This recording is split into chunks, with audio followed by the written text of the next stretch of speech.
आइए ईश्वर हिंदी 1 to 1 पर अभी देखते हैं कानो कान। हिंदी में कई बार बोलते हैं ना, किसी को कानो कान खबर नहीं हुई, उन्हें कानो कान खबर नहीं होने दी गई। तो इस तरह के जब भी स्टेटमेंट्स आपके पास आते हैं तो उन्हें इंग्लिश में क्या कहते हैं। चैनल पर नए हैं तो फॉलो कर लीजिएगा, सब्सक्राइब कर लीजिएगा। देखिए, इसके लिए एक बहुत ही आसान सा फ्रेज इस्तेमाल होता है, to get wind of something. Hindi में भी बोलते हैं ना, किसी को हवा नहीं लगने दी हमने।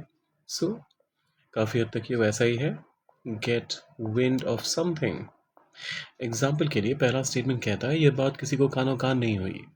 नोबडी, किसी को नहीं। So nobody got wind of it. Simple ना। Nobody got wind of it, उन्हें कानो कान खबर नहीं मिली।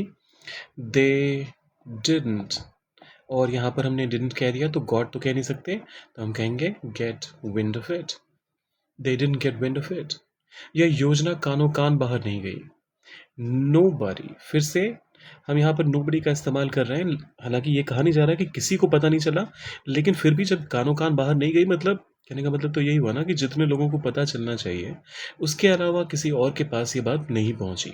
सो nobody got wind of what, योजना। गॉड, अच्छा गॉड विंड है ये, so got wind of this plan.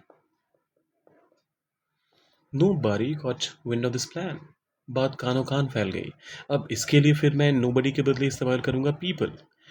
लोगों को खबर लग गई, तभी तो हम कह रहे हैं बात कानो कान फैल गई। So people quickly got wind of it. और ये आखिरी वाला हमेशा की तरह आपके लिए है, विरोधियों को कानो कान भनक नहीं लगी। इसका ट्रांसलेशन आप डालिए कमेंट सेक्शन में, और जाने से पहले लाइक शेयर और सब्सक्राइब करके जाइएगा। मिलते हैं जल्दी।